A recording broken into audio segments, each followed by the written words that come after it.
Hi friend, welcome to my channel. आपकी सहेली मैं बोल रही हूँ रजनी।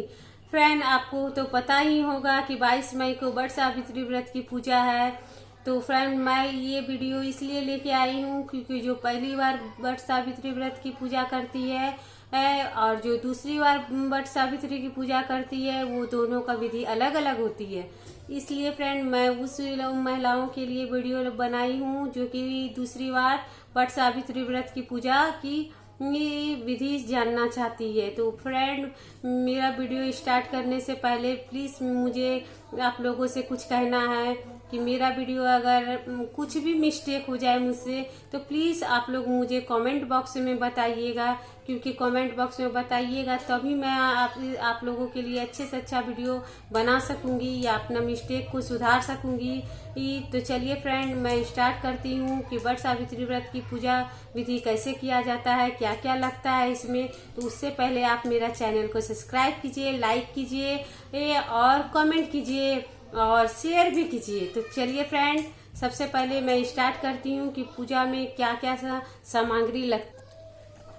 फूल, फल, नारियल, 5 फल होनी चाहिए, नारियल और पकवान बना हुआ। पकवान तो वो बहुत जरूरी होता है, क्योंकि कोई भी पूजा कीजिए अपने खुद हाथों से अगर पकवान बना के भगवान को अर्पण कीजिएगा तो वो ज्यादा खुश हो जाते हैं।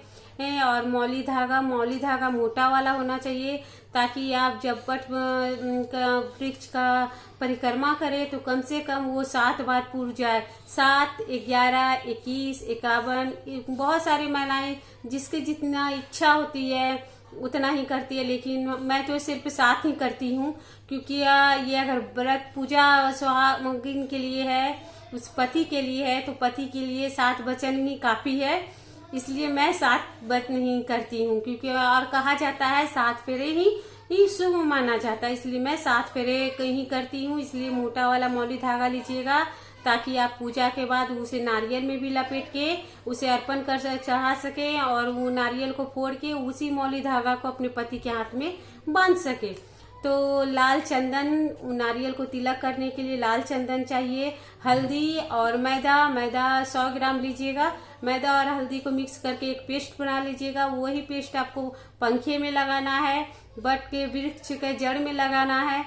और कच्चा चना तो आपको पता ही होगा कि जिस दिन पूजा होती है उसके पहले दिन ये शाम को फूलने के लिए छोड़ दीजिए, तो वो सुबह फूल जाती है, तो वो हो गया कच्चा चना। और पानी बोले तो वो जल होना चाहिए जो बासी हो। बासी बोले 1 दिन पहले ही लोटे में धो धा के, जिस लोटे से आप पूजा कीजिएगा उसमें 1 लोटा जल भर के रख दीजिएगा। जल थोड़ा ज्यादा होना चाहिए, क्योंकि उसी जल से अपने पति का पैर धुला सके आप, क्योंकि ये पूजा में ये विधि है कि आप पति का पूजा करनी है, पति का पैर धुलाना है, पति से ही आशीर्वाद मिलेगा।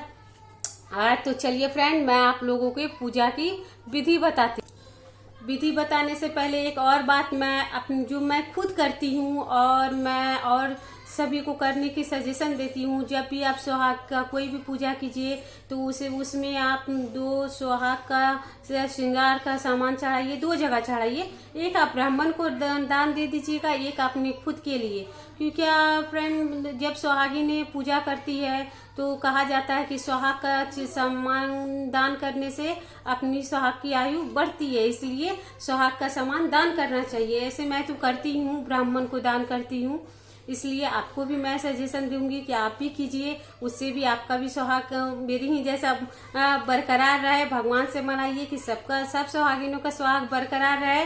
तो चलिए फ्रेंड, आज मैं आप लोगों को बताती हूँ कि व्रत में और कौन सी सामग्री लगती है। जो सबसे ज्यादा इम्पोर्टेंट है वो है पंखा। इसलिए वो बांस का होना चाहिए या ना तो ताड़ का होना चाहिए। ताड़ का जरूरी नहीं है, बांस का बहुत जरूरी है, क्योंकि कहा जाता है बांस के पंखे से वंश बढ़ते हैं और वंश बढ़ेंगे तो फिर आने वाली पीढ़ी बढ़ेगी, इसलिए बांस का पंखा बहुत ही जरूरी होना चाहिए। तो चलिए फ्रेंड, मैं आपको बताती हूँ पूजा करने की क्या क्या विधि है। तो आप सुबह नहा के, जैसे तो मैंने पहले वाले वीडियो में बताया था कि सुहागिनों के जैसे तैयार होना है, सुहाग का सारा चीज जितना चीज आपको पहनने का इच्छा के 16 श्रृंगार करना है, उस दिन तो करना ही चाहिए। 16 श्रृंगार करने के बाद आप वो डलिया में से मतलब बांस का डलिया रहे या पीतल का थाली रहे, कोई भी चीज जिसमें आप पूजा की सामग्री लेके वृक्ष तक जा सके, तो सारा सामान उसमें रख लीजिए।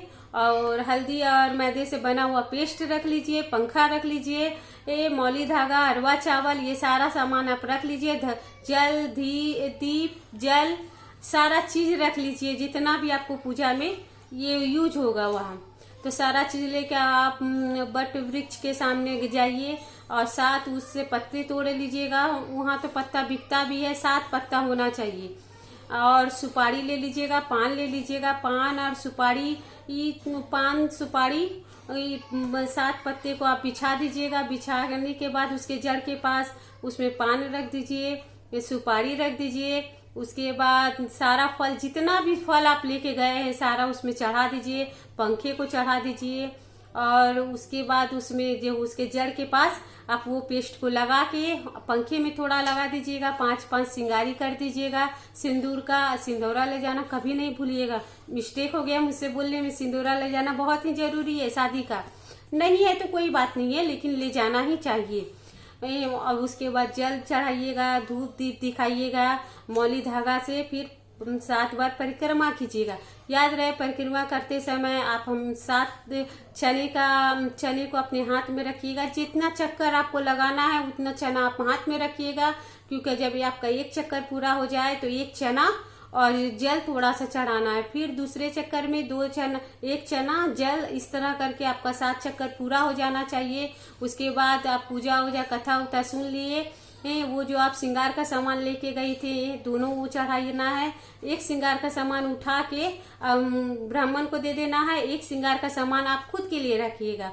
और हाँ, अगर आप चाहती हैं क्या मेरे पति को भी, बहुत सारी महिलाएं वस्त्र चढ़ाती हैं, बहुत सारी महिलाएं साड़ी कपड़ा ये सब चढ़ाती है, लेकिन मैं रुमाल चढ़ाती हूँ, क्योंकि रुमाल अपने पति को दे देती हूँ। पति को रुमाल से मेरा मानना है कि आप पति के लिए रुमाल ही चढ़ाना चाहिए, क्योंकि अब सुहागिनों के सामान तो यूज करेंगे नहीं, इसलिए आप रुमाल 2 चढ़ाइए। अगर व्हाइट है तो उसमें हल्दी या लाल कोई चीज का छींट मार दीजिए हल्का सा, ताकि वो बाद में उतर जा सके।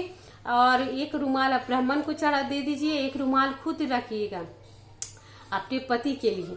और जब आप घर आइएगा वापस तो याद रहे जो लोटे का सारा जल नहीं चढ़ाना है, और जो नारियल आप वहाँ फोड़िएगा वो नारियल का थोड़ा पानी आप उसी लोटे में डाल दीजिएगा। थोड़ा पानी आप जल के बट वृक्ष के जड़ के पास डाल दीजिएगा। उसके बाद पूजा खत्म हो जाएगी तो आप यहाँ आना है घर, अपने पति को चेयर पे बैठाना है, उसे तिलक लगाना है, उसके पैर धुलाने वही पानी से। उसके बाद उसे जो भी प्रसादी आप वहाँ चढ़ाए थे उसे उसमें उसको देना है खाने के लिए, धूप दीप दिखा के, और फिर उसके चरण छू के प्रणाम करना है। तो ये सारे बात आप याद करके कर ही लीजिएगा। कुछ मिस्टेक हो जाए मुझसे वीडियो में तो प्लीज आप कमेंट बॉक्स में हमको लिख के दे सकते हैं। मैं कोशिश करूंगी कि नेक्स्ट वीडियो में आप लोगों को बता सकूं। तो और हाँ, सारा चीज खत्म हो जाएगी, पूजा खत्म हो जाएगी, नमक नहीं खाना है उस दिन, फल फ्रूट खाना है। और हाँ, पूजा जब सारी खत्म हो जाएगी तो प्लीज एक और काम कीजिएगा, अपने पति के ही हाथ से उस दिन आपको सिंदूर पहनना है। पूजा करके आइए या पहले जाइए, ये चीज आप कीजिएगा, क्योंकि ये करने से प्यार बढ़ता है। तो फ्रेंड, ये तो मेरा आज का वीडियो था। पसंद आए तो प्लीज शेयर कीजिए, लाइक कीजिए, सब्सक्राइब कीजिए। Thank you, bye bye.